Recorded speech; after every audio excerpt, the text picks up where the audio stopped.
Hello and welcome friends, मेरा नाम है भार्गव भारद्वाज। आरटी सीरीज के रास्ते में बिजनेस स्टडीज डे 7 पार्ट 1। कौन सा चैप्टर हमको चालू करना था? Chapter number 7, formation of a company. लेकिन मेरी बात सुनो, क्या फॉर्मेशन ऑफ अ कंपनी मैंने तुमको chapter number 2 forms of business organisation के साथ नहीं कराया था? पूरा तीसरा पार्ट उस चैप्टर का कंपनी के ऊपर ही था। उसकी फॉर्मेशन कैसे होती है, कौन प्रमोटर्स होते हैं, कैसे मेमोरेंडम ऑफ एसोसिएशन बनता है, कैसे आर्टिकल ऑफ एसोसिएशन बनता है, पूरा चैप्टर उसी पे ही था। एक पूरी वीडियो उस चीज पे थी। तो क्या ये सेंस बनता है कि मैं वही चीज दोबारा से तुमको पढ़ाऊं, same point same thing again? नहीं। तो उस चैप्टर को हम फिनिश करते हुए, स्किप करते हुए हम बढ़ चुके अपने अगले चैप्टर पे, जो है sources of business finance. Sources of business finance में हम लोग ये देखेंगे कि भाई एक बिजनेस को कहां कहां से पैसा आ सकता है या मिल सकता है, या कैसी अरेंजमेंट होती है। वो जानने से पहले सबसे पहले हमें nature and significance of business finance समझना पड़ेगा। देखो यार, बिजनेस फाइनेंस, कोई भी बिजनेस फाइनेंस के बिना तो चल नहीं सकता, मतलब पैसे के बिना तो चल नहीं सकता है। अगर आपको अपना बिजनेस चलाना है, खड़ा करना है, तो शुरुआती दौर में आपके पास थोड़ा बहुत तो पैसा होना चाहिए। कुछ भी नहीं यार, अगर आप सर्विसेज भी बेच रहे हो तो कम से कम अपना विजिटिंग कार्ड बनवाने के लिए तो पैसे होने चाहिए।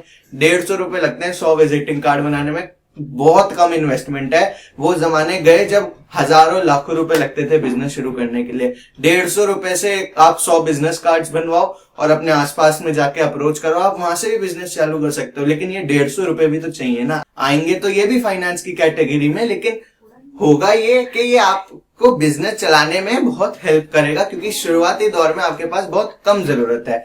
अब पॉइंट ये है कि भाई साहब, बिजनेस की स्टार्टिंग हो, मिडल हो या एंड, पैसा तो लगता ही है ना। तो वो पैसा जो स्टार्टिंग में लगता है वो किस टाइप का होता है, किस टाइप की रिक्वायरमेंट्स बिजनेस को रहती हैं? तो दो रिक्वायरमेंट होती है, फिक्स्ड कैपिटल रिक्वायरमेंट और वर्किंग कैपिटल रिक्वायरमेंट।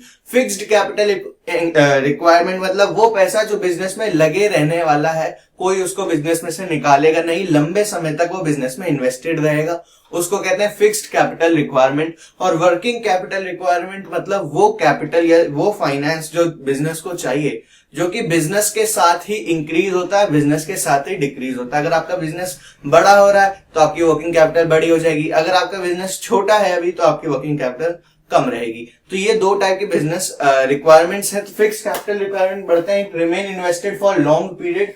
ओके, ये आपके बिजनेस में बहुत लंबे समय तक लगा हुआ रहता है, आपको रिटर्न देता रहता है। It depends on nature and scale of business and growth and expansion of it. Nature of business पे कैसे भाई, अगर एक ट्रेडिंग बिजनेस चालू कर रहे हो कि माल किसी से लेना है, किसी को देना है, तो मैक्सिमम आपको किसी से लेके एक जगह पे रखना पड़ेगा माल और फिर दूसरे को बेचना है। तो ज्यादा से ज्यादा एक कमरा या समथिंग लाइक दैट में आपका काम खत्म हो जाएगा। लेकिन अगर आप एक मैन्युफैक्चरिंग बिजनेस चालू कर रहे हो तो आपको फैक्ट्री के लिए लैंड भी चाहिए, फिर उसके लिए फैक्ट्री बनानी भी है, फिर मशीन्स भी चाहिए, वर्कर्स भी चाहिए, बहुत भारी खर्चा हो जाता है। तो बात वही है कि आपका अगर बिजनेस ट्रेडिंग नेचर का है तो आपको फिक्स कैपिटल रिक्वायरमेंट आपकी कम रहने वाली है। अगर आपका बिजनेस मैन्युफैक्चरिंग रिलेटेड है तो आपकी बिजनेस रिक्वायरमेंट ज्यादा रहने वाली है। स्केल ऑफ बिजनेस मतलब कैसे कि यदि आपका बड़ा बिजनेस है तो ज्यादा फिक्स्ड रिक्वायरमेंट, अगर छोटा बिजनेस है तो कम फिक्स्ड रिक्वायरमेंट। नेक्स्ट है वर्किंग ग्रोथ एंड एक्सपेंशन। रह गया, ग्रोथ करनी है आपको, बिजनेस को एक्सपेंड करना भी। मेरी एक फैक्ट्री लगी थी, दूसरी लगानी है, तो ऑब्वियसली वो खर्चे दोबारा से होंगे ही जो पहले हो चुके हैं, बरोबर। तो पैसा तब भी चाहिए जब दूसरी फैक्ट्री लगा रहे हो, पैसा तब भी चाहिए जब 11वीं फैक्ट्री लगा रहे हो। नो मैटर कि आप कौन से नंबर की फैक्ट्री लगा रहे हो, पैसा तो हर बार उतना ही लगेगा ना। हो सकता है ज्यादा लगेगा क्योंकि टाइम के साथ साथ इन्फ्लेशन भी होगा, तो फिर और भी पैसा लगेगा। वहीं अगर मैं बात करूं अगर ट्रेडिंग नेचर का आपका बिजनेस है तो उसमें भी एक गोडाउन, उससे फिर दूसरा गोडाउन, फिर तीसरा गोडाउन करने में आप अपने शहर में फैल गए, फिर दूसरे शहर में, सबके लिए पैसा चाहिए ना। दूसरा कमरा खरीदने के लिए भी तो पैसे चाहिए। अब जब हो गया तो दूसरे ट्रक्स भी लाने पड़ेंगे, ट्रांसपोर्ट भी लाने पड़ेंगे, तो वो सारे खर्चे फिर उसी हिसाब से चलेंगे जिस हिसाब से आपका बिजनेस ग्रो करेगा या एक्सपैंड होगा। फिर आता है हमारे बीच में capital, working capital requirement. Working capital ये क्यों चाहिए आपको? फिक्स करंट एसेट्स जो है हमारे, हमने अकाउंट्स में पढ़ा था करंट एसेट्स कौन से होते हैं जो 1 साल के अंदर अंदर लिक्विडेट हो जाते हैं। तो करंट एसेट्स जो है हमारे, उनको एक्वायर करने के लिए ये पैसा चाहिए, और करंट एक्सपेंसेस को या करंट लायबिलिटीज को पे ऑफ करने के लिए ये पैसा चाहिए। ये किस चीज पे डिपेंड करता है? ये डिपेंड करता है dealing of business. Dealing of business का क्या मतलब है कि अगर या तो वो बिजनेस क्रेडिट में डील करेगा या वो कैश में डील करेगा, या तो वो सामान बेचने लेते वक्त दोनों ही ट्रांजैक्शन कैश में करेगा या क्रेडिट में करेगा। अगर तो वो उधारी में कर रहा है, मतलब क्रेडिट में कर रहा है, तो होगा ये कि उसको ज्यादा पैसे की जरूरत पड़ेगी, क्योंकि उसकी जेब में पैसा आ नहीं रहा, माल सर्कुलेट हुए जा रहा है, पैसा आ नहीं रहा, तो उसको ज्यादा वर्किंग कैपिटल लगेगी। लेकिन वहीं अगर कोई ऐसा बिजनेस है जो कैश में डीलिंग कर रहा है, तो सामान देते ही उसके पास पैसे आ रहा है जो कि वो आगे परचेजर को भी दे सकता है या सप्लायर को भी दे सकता है, तो उस केस में उसको ज्यादा पैसे अपनी जेब में एज वर्किंग कैपिटल रखने की जरूरत नहीं है। बिजनेस में जो पैसा आएगा वही उसका काम चला देगा। तो डीलिंग ऑफ द बिजनेस मतलब वो कैश में डील कर रहा है या वो क्रेडिट में डील कर रहा है। फिर है लेवल ऑफ टेक्नोलॉजी। लेवल को अपग्रेड करने के लिए, टेक्नोलॉजी को अपग्रेड करने के लिए भी पैसा लगता है भाई। अच्छी टाइप की मशीन चाहिए, अच्छे टाइप के ऑपरेशंस के लिए आपको सॉफ्टवेयर चाहिए, अच्छे टाइप की आपको बहुत सारी चीजें चाहिए, तो उसके लिए भी पैसा लगता है, उसके लिए भी आपको वर्किंग कैपिटल तो चाहिए। फिर आता है नेचर ऑफ प्रोडक्ट। यदि आपका प्रोडक्ट फास्ट मूविंग है, फास्ट मूविंग प्रोडक्ट मतलब जो जल्दी जल्दी बिक जाता है, जो आपने आज बनाया कल परसों या 1 हफ्ते के अंदर अंदर बिक गया, तो उस केस में आपको उस सामान को स्टोर करके रखने की ज्यादा जरूरत नहीं होगी। तो आपका स्टोरिंग का जो खर्चा होगा, आपका वेयर हाउसिंग का, आपका मैं कहूँ गोडाउन का जो खर्चा होगा वो कम हो जाएगा। लेकिन उसी केस में अगर आपका कोई ऐसा प्रोडक्ट है जो आप बनाते हो और आगे जाने वाले 3 से 4 महीने में वो बिकता है, या 3 से 4 महीने में वो कैश में कन्वर्ट हो पाता है, लिक्विडेट हो पाता है, उस केस में आपको 3-4 महीने उस सामान को अपने यहाँ रखना पड़ेगा। उसके लिए प्रॉपर स्टोरेज फैसिलिटी अब देनी पड़ेगी। उस केस में भी आपका वर्किंग कैपिटल चेंज हो जाती है, इंक्रीज हो जाती है। तो dealing of the business, level of technology और नेचर ऑफ प्रोडक्ट पे आपकी वर्किंग कैपिटल रिक्वायरमेंट डिपेंड करेगी। नेक्स्ट टॉपिक हमारे पास आता है classification of sources on the basis of ownership. कि ओनरशिप के बेसिस पे कौन से 2 टाइप के सोर्सेज ऑफ फाइनेंस होते हैं। तो एक होता है ओनर्स फंड, दूसरा होता है बोरोड फंड। ओनर्स फंड और बोरोड फंड क्या है भाई? ओनर्स फंड तो वो फंड है जो ओनर्स ने या बिजनेस के जो मालिक है उन्होंने खुद लगाया है। फंड्स ऑफ ओनर, या मैं कहूं अंदर का जो कॉस्ट चैप्टर में हमने पढ़ा था ना, इम्प्लिसिट कॉस्ट, एक्सप्लिसिट कॉस्ट, तो ये इम्प्लिसिट कॉस्ट है। और ये जो बोरोड फंड है ये एक्सप्लिसिट कॉस्ट है, क्योंकि ये funds borrowed from outside the organisation है। तो ये 2 टाइप के हमारे पास सोर्सेज होते हैं। ओनर्स फंड के टाइप्स या मैं कहूं काइंड्स क्या होते हैं, तो वो होते हैं shares, retained earnings, GDR, ADR, IDR. Owner's fund हम इस वीडियो में कवर करेंगे, बोरोड फंड हम अगली वीडियो में कवर करेंगे, और इस तरीके से हम ये चैप्टर खत्म करेंगे। बोरोड फंड्स होते हैं लोन्स लेना किसी से, डिबेंचर्स और बॉन्ड्स होते हैं पब्लिक ट्रेड या इंटर कॉर्पोरेट डिपॉजिट, मतलब पब्लिक डिपॉजिट, ट्रेड डिपॉजिट या इंटर कॉर्पोरेट डिपॉजिट भी बोरोड फंड के अंदर ही आता है। और समझेंगे इनको अगली वीडियो में बोरोड फंड्स को। ऐसे नाम देख के डरने जैसा कुछ नहीं है। ओनर्स फंड की मैं बात करूं तो ये इन्वेस्टेड फॉर लॉन्गर टाइम होता है, मतलब जैसे कि ये वाला जो हमने फीचर डिस्कस किया था कि ये लंबे समय तक बिजनेस में इन्वेस्टेड ही रहता है, ऐसे ये भी इन्वेस्टेड रहता है। लेकिन बोरोड फंड्स को एक स्पेसिफिक टाइम पीरियड के लिए ही लिया जाता है, for a specific time. Gate dividend in return, owner's fund जिनसे भी लिया गया है उनको बदले में डिविडेंड दिया जाता है, और बोरोड फंड जिससे भी हम लेते हैं उसको बदले में इंटरेस्ट दिया जाता है, गेट इंटरेस्ट इन रिटर्न। अब ये डिविडेंड और इंटरेस्ट है क्या? ये बेसिकली उनसे जितना पैसा है उस पे कुछ परसेंटेज वापस करके देना है। जैसे हमने मैथ्स में अमाउंट, इंटरेस्ट और प्रिंसिपल पढ़ा है, वही है, बस नाम चेंज करके यहाँ पे डिविडेंड कर दिया, यहाँ पे इंटरेस्ट कर दिया, बाकी और कुछ चेंज नहीं है। फिर आता है हमारा नेक्स्ट पॉइंट जिसपे लिखा हुआ है has the right to take part in management. तो ओनर्स फंड वाले जितने भी होते हैं उनको मैनेजमेंट में पार्ट लेने का अधिकार होता है, whereas borrowed funds can not take part in the management. तो ये 2 टाइप के फंड्स होते हैं, बोरोड फंड और ओनर्स फंड। इनके बीच में डिफरेंशिएशन आपको आ सकता है, इसलिए मैंने 1 2 3 4 5 पॉइंट्स आपको इसके लिखवाए हैं। 3 नंबर में, 4 नंबर में आप लिख सकते हो। ओनर्स फंड को जैसे मैंने बोला कि इस वीडियो में डिस्कस करेंगे, तो आगे लेके जाते हैं। और सबसे पहले ओनर्स फंड जो हमारे पास आता है वो है शेयर्स। 2 टाइप के शेयर्स होता है, इक्विटी शेयर्स और preference shares. Equity shares are the most important and represent the ownership. सबसे ज्यादा इंपॉर्टेंट यही शेयर्स होते हैं, क्योंकि इक्विटी शेयर्स मतलब उन लोगों का जिनका बिजनेस में कोई हक है, कोई राइट है जो ओनरशिप दिखाते हैं, represents the ownership, it's a pre requisite. बिना इक्विटी शेयर कैपिटल के या बिना शेयर कैपिटल क्या है, जो इन्होंने पैसा दिया, तो इक्विटी शेयर जिनके भी पास होंगे उनको कहा जाएगा इक्विटी शेयर होल्डर्स, और वो जो पैसा बिजनेस को देंगे उसको कहा जाता है इक्विटी शेयर कैपिटल। तो बिना इक्विटी शेयर कैपिटल के कोई भी बिजनेस चालू नहीं हो सकता। ऐसे ही प्रेफरेंस शेयर जिनके पास होते हैं उनको प्रेफरेंस शेयर होल्डर्स बोला जाता है, और वो जो पैसा देते हैं उसको प्रेफरेंस शेयर फंड या प्रेफरेंस शेयर कैपिटल बोला जाता है। तो इक्विटी शेयर्स की बात चल रही है कि इट्स अ प्री रिक्विजिट, बिना इसके कोई कंपनी चालू नहीं हो सकती। उसके बाद does not gate fixed dividend, equity share holders को फिक्स्ड डिविडेंड या जितना पैसा उन्होंने लगाया उसके बदले में इंटरेस्ट नहीं मिलता है, but is based on companies earning. लेकिन उनकी जितनी भी रिटर्निंग है, मतलब जितना भी पैसा हम उनको एज एन इंटरेस्ट दे रहे हैं, डिविडेंड के नाम से दे रहे हैं, वो फिक्स तो नहीं है। मतलब ऐसा नहीं है कि उन्होंने 1 लाख रुपए दिया तो उनको 1 साल बाद 1,10,000 मिलेगा ही मिलेगा, ऐसा कुछ फिक्स नहीं है। लेकिन ये जो 10,000 रुपए जो इंटरेस्ट दिए, ये किसके ऊपर बेस्ड है, किसके अकॉर्डिंग दिया जाता है? ये दिया जाता है on the basis of companies earning. जितनी कंपनी को प्रॉफिट होगा, जितनी कंपनी की अर्निंग होगी, उतना ही इनको इंटरेस्ट या डिविडेंड दिया जाएगा। अब 1 लाख का अगले साल 1,20,000 भी हो सकता है, और 1 लाख का अगले साल 1 लाख भी रह जा सकता है। मतलब कोई या तो कंपनी को प्रॉफिट ही नहीं हुआ या लॉस हुआ, तो अगर प्रॉफिट 0 प्रॉफिट है या लॉस है तो 1 लाख ही रहेगा। लेकिन अगर कुछ भी प्रॉफिट हुआ है तो उसके ऊपर पैसे मिलेंगे। प्रेफरेंस शेयर्स का ऐसा कुछ उल्टा होता है, वो प्रेफरेंस पोजीशन होल्ड करते हैं over equity shares. Equity shares के बदले में, इक्विटी शेयर्स से ऊपर इनको एक पोजीशन दी जाती है। प्रेफरेंस मतलब कोई भी फेवरेटिज्म, जैसा हम बोलते हैं ना कि मैं इस चीज को ज्यादा प्रेफर करता हूं, तो ये चीज मेरे लिए दूसरे से ज्यादा है। तो ऐसी प्रेफरेंस शेयर्स वालों जो होते हैं, वालों का जो रिटर्न होता है वो शेयर इक्विटी शेयर होल्डर्स वालों से पहले दिया जाता है, क्योंकि उनको प्रेफरेंस पोजीशन मिली है। Receives fixed dividend, preference shares के बदले में फिक्स्ड पैसा मिलता है, फिक्स्ड डिविडेंड है। 1,10,000 अगर 1 साल बाद बोला है तो 1,10,000 ही मिलेगा, कम नहीं होगा। Paid before equity shares, equity shares देने से पहले इनको पैसा मिलता है, तो इन लोगों को पैसा देने से पहले उनको पैसा मिलेगा, इसलिए उनके पास प्रेफरेंशियल पोजीशन है।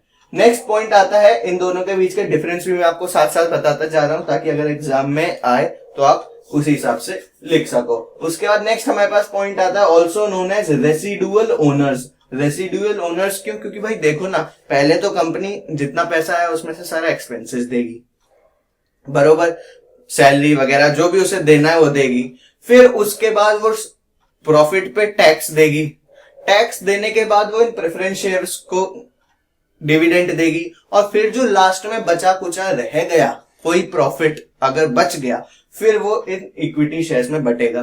तो लास्ट में जो बचता है उसको क्या कहते हैं? रेसिडुअल, इसलिए इनको रेसिडुअल ओनर्स कहा जाता है। लेकिन उस केस में receives capital before equity shares at liquidation, तो मतलब जब कंपनी बंद भी हो रही होगी तब भी उनको इक्विटी शेयर्स वालों से पहले ही पैसे मिलेंगे। अगर मान लो एक कंपनी में, मैं यहाँ पे एग्जांपल लिखता हूं, एक कंपनी में 8 लाख रुपए थे कंपनी के बंद होने के टाइम पे, 2 लाख के उसमें से खर्चे माइनस कर दिए तो 6 लाख रुपए बचे।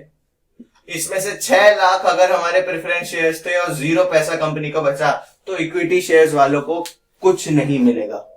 अगर ये 6 लाख से कम होता है तो जितना कम है वो बट जाएगा, अगर ये 6 लाख से ज्यादा है तो फिर केस अलग हो गया, फिर तो प्रेफरेंस शेयर्स वालों को भी नहीं मिला ना, तो उसके लिए तो कोई और ही डीलिंग होती है। लेकिन ये भी हो सकता है कंपनी के पास एट दी एंड कुछ ना बचे, तो ये इक्विटी शेयर्स वालों को कुछ ना मिले, तो उस केस में भी at the time of liquidation भी प्रेफरेंस शेयर्स वालों को थोड़ा प्रेफरेंस मिलता है, थोड़ा अपर हैंड होता है, उनको थोड़ा फेवरिज्म मिलता है। फिर आता है enjoys reward and bears risk. Enjoy reward and bear risk मतलब देखो, एक कंपनी को अगर 10 लाख का प्रॉफिट हुआ तो उसी हिसाब से इक्विटी वालों का डिविडेंड या रिटर्न बढ़ जाएगा, इंटरेस्ट बढ़ जाएगा, क्योंकि उनका interest is based on the profit. Profit ज्यादा तो रिटर्न ज्यादा, प्रॉफिट कम तो रिटर्न कम। वेयर एज प्रेफरेंस शेयर्स वालों के साथ ऐसा नहीं है, उनका फिक्स डिविडेंड है, तो कंपनी कितनी भी ग्रो करे उनको उतना ही पैसा मिलेगा जितना पहले मिलते हुआ आ रहा था। तो ये उसका एक नेगेटिव पॉइंट है प्रेफरेंस शेयर्स का, और ये एक प्लस पॉइंट हो सकता है इक्विटी शेयर्स वालों का अगर कंपनी ग्रो कर रही है तो। Has the right to vote and participate in management, whereas उधर यदि हम देखें तो it does not have the right to vote. Preference shares वालों को वोट देने का राइट नहीं होता है। और एक चीज है कि it has same some characteristics of equity shares and some of debentures. Debentures जब हम कल पढ़ेंगे बोरोड फंड्स में, उसमें हम देखेंगे डिवेंचर्स को भी फिक्स्ड रिटर्न मिलता है, तो इनको भी फिक्स्ड रिटर्न मिलता है, तो डिवेंचर्स के कुछ फीचर इनमें है। अच्छा, ओनर्स है कंपनी के तो मैनेजमेंट में पार्ट ले सकते हैं, और ये भी ओनर्स है कंपनी के तो ये भी मैनेजमेंट में पार्ट ले सकते हैं। तो उस नजरिए से देखा जाए तो इनमें इक्विटी शेयर होल्डर्स का भी थोड़ी सी कैरेक्टरिस्टिक्स या फीचर्स हैं। तो ये दो टाइप के शेयर्स हमारे पास है, इक्विटी शेयर्स और प्रेफरेंस शेयर्स। आई होप आपको समझ में आया होगा, वरना आपके सामने सारे नोट्स हैं यार, मैं तो कहता ही हूँ इसको लिखो, नहीं लिखा पढ़ोगे तो बहुत आसानी से समझ में आ जाएगा, कोई इसमें कोई रॉकेट साइंस थोड़ी है। फिर इक्विटी शेयर्स तो चलो यही खत्म होते हैं, लेकिन उसके बाद हमारे पास प्रेफरेंस शेयर्स के टाइप्स हैं। प्रेफरेंस शेयर्स आगे जाके 4 टाइप्स में बटे हुए हैं, cumulative and non cumulative preference shares. Cumulative and non cumulative preference shares वो प्रेफरेंस शेयर्स होते हैं, मान लो 1 साल कंपनी को उतना प्रॉफिट नहीं हुआ और उसने प्रेफरेंस शेयर्स को वालों को पैसा नहीं दिया। हो सकता है ऐसा, उनको भी तो पैसा तभी मिलेगा ना जब प्रॉफिट होगा। तो मान लो प्रॉफिट हुआ ही नहीं, और प्रॉफिट जब हुआ ही नहीं तो उनको भी पैसा कहां से मिलेगा। तो उस केस में क्यूमुलेटिव प्रेफरेंस शेयर्स वालों के पास ये बेनिफिट रहता है कि वो आगे जब कंपनी को प्रॉफिट होगा, इस साल नहीं हुआ कोई बात नहीं, लेकिन आगे जब भी कंपनी को प्रॉफिट होगा तो वो उस साल का तो प्रॉफिट या उस साल का तो डिविडेंड लेंगे ही लेंगे, पीछे वाले साल का भी डिविडेंड ले लेंगे जो नहीं मिला था। लेकिन नॉन क्यूमुलेटिव प्रेफरेंस शेयर्स के साथ ऐसा नहीं होता, इनका डिविडेंड क्यूमुलेट नहीं होता, मतलब ऐड नहीं होता। फिर से एक बार आसान और थोड़ा सा नीचे जाके आसान भाषा में समझाता हूं कि अगर 1 साल कंपनी ने पैसा नहीं दिया तो क्यूमुलेटिव प्रेफरेंस शेयर्स वालों का वो जितना पैसा देना था, ड्यू था, वो ऐड हो जाएगा अगली बार में। लेकिन नॉन क्यूमुलेटिव प्रेफरेंस शेयर्स वालों का वो पैसा ऐड नहीं होता है, अगर कंपनी ने नहीं दिया तो नहीं दिया, अगले साल का न्यू फ्रेश एडिशन यहाँ पे नहीं चलता है। नेक्स्ट है हमारे पास participating and non participating preference shares. तो इनके पास ये वो प्रेफरेंस शेयर्स हैं जिनके पास अधिकार है कि प्रॉफिट आया, एक्सपेंसेस गया, टैक्स गया, प्रेफरेंस शेयर्स वालों को गया, जो बचा उसमें से इक्विटी शेयर्स वालों को भी दे दिया, फिर भी बिजनेस में कुछ प्रॉफिट अभी भी लास्ट में भी बचा हुआ है, तो ये जो बचा हुआ प्रॉफिट है ये फिर ये लोगों में बढ़ सकता है, पार्टिसिपेटिंग प्रेफरेंस शेयर्स में बढ़ सकता है। तो इनको राइट है पार्टिसिपेट करने का, किसमें, remaining earnings of the business या रिमेनिंग प्रॉफिट में इक्विटी शेयर होल्डर्स को देने के बाद। लेकिन नॉन पार्टिसिपेटिंग प्रेफरेंस शेयर्स को वो राइट नहीं मिलता है, पार्टिसिपेटिंग प्रेफरेंस शेयर्स को वो राइट मिलता है। नेक्स्ट है हमारे पास convertible and non convertible preference shares, मतलब कि वो प्रेफरेंस शेयर्स जिनको आप इक्विटी शेयर्स में कन्वर्ट कर सको with in a specified time, उनको कहते हैं कन्वर्टेबल प्रेफरेंस शेयर्स। और ऐसे प्रेफरेंस शेयर्स जिनको आप इक्विटी शेयर्स में कन्वर्ट नहीं कर सकते उसको कहते हैं नॉन कन्वर्टेबल प्रेफरेंस शेयर्स।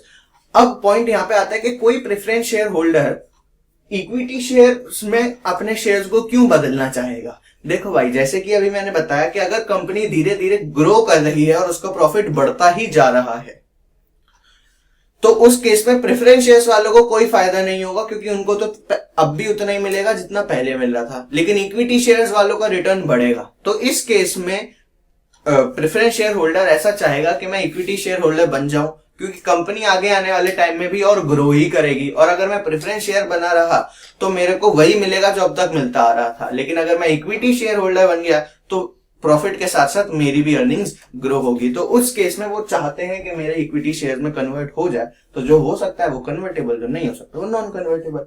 फिर आता है redeemable and irredeemable preference shares. ऐसे प्रेफरेंस शेयर्स जो at the end of the company, मतलब जब कंपनी बंद हो रही होगी तब तक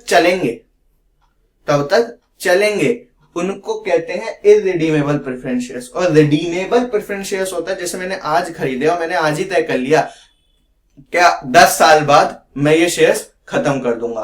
अब भले ही कंपनी चल रही हो या ना चल रही होगी तो पहले ही मेरे को मिल जाएगा पैसा, लेकिन अगर कंपनी 10 साल के बाद भी चल रही होगी तो मेरे प्रेफरेंस शेयर्स 10 साल में खत्म हो जाएंगे। तो ऐसे शेयर्स जो कंपनी के एंड तक बने रहते हैं उनको कहते हैं इररिडीमेबल, और जो with in a specified time shares खत्म हो जाते हैं उनको कहते हैं रिडीमेबल प्रेफरेंस शेयर्स। तो ये टाइप्स हैं प्रेफरेंस शेयर्स के। यहाँ पे प्रेफरेंस शेयर्स और शेयर्स हमारा पार्ट बेसिकली खत्म होता है। नेक्स्ट हमारे पास है रिटेन्ड अर्निंग्स। तो हम next borrowed fund owner's fund पे पहुंच रहे हैं जिसका नाम है रिटेन्ड अर्निंग्स। रिटेन्ड अर्निंग क्या है? ये वो पोर्शन है नेट प्रॉफिट का, बिजनेस में नेट प्रॉफिट होता है तो ये बिजनेस के नेट प्रॉफिट का वो प्रपोर्शन है या वो पोर्शन है जो कि डिस्ट्रीब्यूट नहीं किया गया। किन के बीच में? इनके बीच में डिस्ट्रीब्यूट नहीं किया गया, but retained in the business for further use या फॉर फ्यूचर यूज। अब समझो, मान लो कंपनी को प्रॉफिट हुआ, बहुत ज्यादा भयंकर प्रॉफिट हुआ। अब उस प्रॉफिट में से सब सारे एक्सपेंसेस भी चले गए, सबको क्या नाम है, तुमने पैसे भी दे दिए, टैक्स भी पे कर दिया, प्रेफरेंस शेयर्स को भी पैसा दे दिया, इक्विटी शेयर्स को भी पैसा दे दिया, फिर भी बिजनेस में प्रॉफिट बचा हुआ है। तो बिजनेस क्या करेगी कि इस प्रॉफिट को अपने पास संभाल कर रख लेगी। Proportion of net profit not distributed but retained in the business, संभाल कर रखेगी फ्यूचर के लिए, एक तरीके की सेविंग्स करेगी for future use. Does not involve any explicit cost like interest या डिविडेंड। अब ये जो पैसा अपनी जेब में रखा है, ये सोर्स ऑफ फंड में क्यों आया? क्योंकि बिजनेस में पैसा आ रहा है, भले ही उसी का ही पैसा है जो पहले बटना था लेकिन हमने बांटा नहीं, तो वो पैसा वापस बिजनेस में आ रहा है, तो इसलिए ये एक सोर्स ऑफ फंड है। और ऊपर शेयर्स में जैसे कि हमने डिविडेंड दिया या बोरोड फंड में मैंने बताया कि इंटरेस्ट मिलता है, तो ना तो ये जो पैसा आया बिजनेस में, ना तो इसके अगेंस्ट आपको कोई डिविडेंड किसी को देना है, ना ही इसके अगेंस्ट आपको कोई इंटरेस्ट किसी को देना है, इसलिए कोई भी एक्सप्लिसिट कॉस्ट इस रिटेन्ड अर्निंग या इस सोर्स ऑफ फंड के साथ जुड़ी हुई नहीं होती है। नेक्स्ट है has the ability to absorb unexpected loss.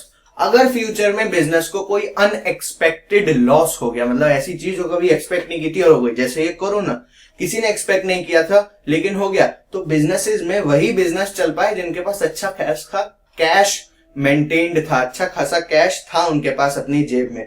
तो ये रिटेन्ड अर्निंग इस ऐसे मुसीबत वाले टाइम में बिजनेस को बहुत हेल्प करती है।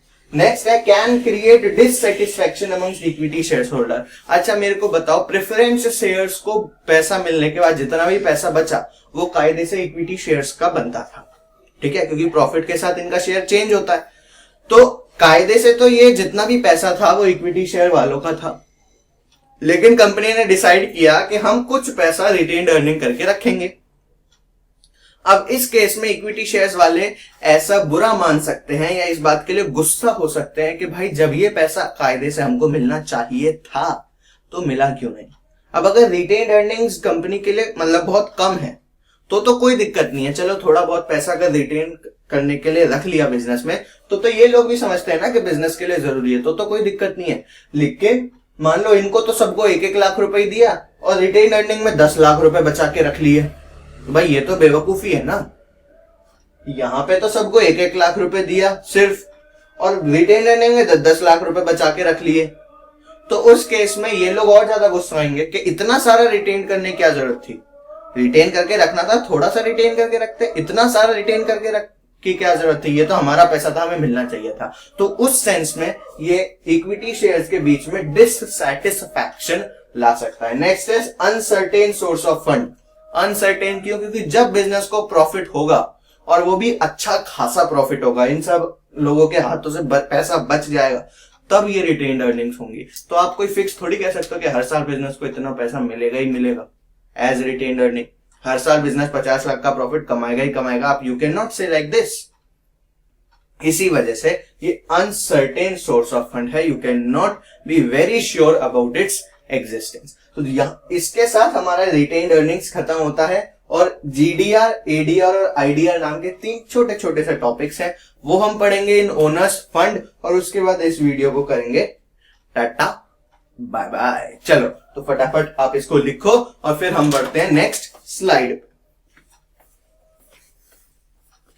अगली स्लाइड पे बढ़ते ही हमारे पास बाकी की 3 चीजें जीडीआर, एडीआर और आईडीआर सामने आ जाती हैं। जीडीआर का मतलब है ग्लोबल डिपॉजिटरी रेसिप्ट, मतलब it is a local currency shares to a company are delivered to depository bank which issues the depository receipt dominated in US market known as GDR। अब मतलब क्या है इसका, वो एक-एक करके समझते हैं। Local currency shares of a company है, किसी भी कंपनी के लोकल करेंसी शेयर, मतलब जिस कंट्री में वो कंपनी है उस कंट्री की जो करेंसी है उसके अंदर शेयर्स की value are delivered to depository bank, एक डिपॉजिटरी बैंक को वो शेयर्स दे दिए जाते हैं। जो बदले में एक डिपॉजिटरी रिसिप्ट उस कंपनी को देती है, और ये रिसिप्ट यूएस मार्केट में बहुत ज्यादा डोमिनेटेड है।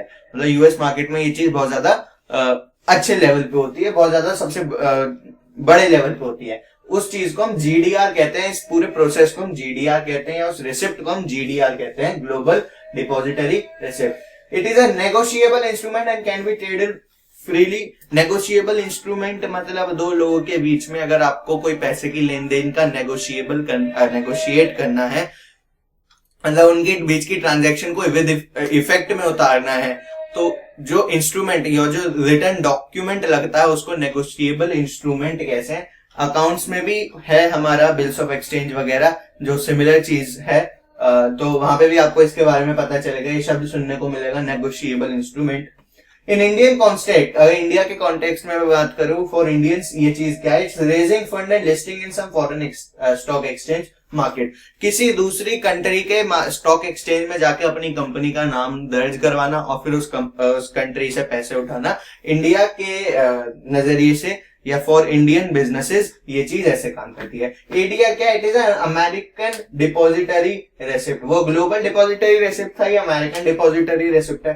Depository receipt issued by an company in USA, तो यूएसए में जो भी डिपॉजिटरी रिसिप्ट आप इशू करेंगे उसको एडीआर बोला जाएगा, जो कि सिर्फ इंडियन मार्केट में ही बेची जा सकती है। ये सिर्फ इंडियन सिटीजन्स को ही इशू करी जाती है और उसके लिए कंपनी को अमेरिका की स्टॉक एक्सचेंज में लिस्टेड और ट्रेडेड होना जरूरी है। फिर आता है हमारे पास आईडीआर। आईडीआर क्या है, it's an Indian depository receipt. वो अमेरिकन था, वो ग्लोबल था, ये Indian depository receipt. Dominated in Indian rupees, denominate in Indian rupees, मतलब यहाँ पे जो भी ट्रेडिंग होगी वो इंडियन रुपीज में, जैसे कि मैंने बताया था ना कि लोकल करेंसी शेयर्स दिए जाते हैं कि उस कंट्री की जो करेंसी होती है उसमें शेयर्स को कन्वर्ट किया जाता है, तो ऐसे ही यहाँ पे जब कन्वर्ट हो रहा है तो वो इंडियन रुपीज में कन्वर्ट होगा। Created by Indian depository to enable a foreign company to raise funds in Indian market. Indian depository banks ने ये फैसिलिटी दी थी ताकि फॉरेन कंपनीज, बाहर की कंपनीज भी आके इंडिया में अपनी कंपनी का नाम दर्ज कराएं, इंडिया की मार्केट से पैसा उठाएं। इंडियन वर्जन है जीडीआर का, तो जीडीआर जो ग्लोबल है उसका इंडियन वर्जन है आईडीआर। तो विद दिस हमारा ओनर्स फंड खत्म होता है और बोरोड फंड जो कि हम करेंगे अगली वीडियो में इस चैप्टर के, मतलब डे 7 पार्ट 2 में, तो 7वें दिन हमारा ये चैप्टर भी खत्म हो जाएगा, chapter number 8 according to NCERT. With that हमारा इस वीडियो का कंटेंट खत्म हुआ और कंटेंट खत्म होते ही आपका काम चालू हुआ। अगर कुछ नहीं समझ में आया है तो वीडियो को रिवाइंड करके देखने का, और अगर सब कुछ सही है, सब सारी चीजें मैंने जो बोली वो समझ में आया, तो वीडियो को लाइक करके बताने का कि जी हाँ जी आपको समझ में आ चुका है। विद दिस चैनल को सब्सक्राइब करना मत भूलना और आगे जो बेल आइकन आएगा उसको भी ऑल कर देना। That's all for today, thank you and have a nice day.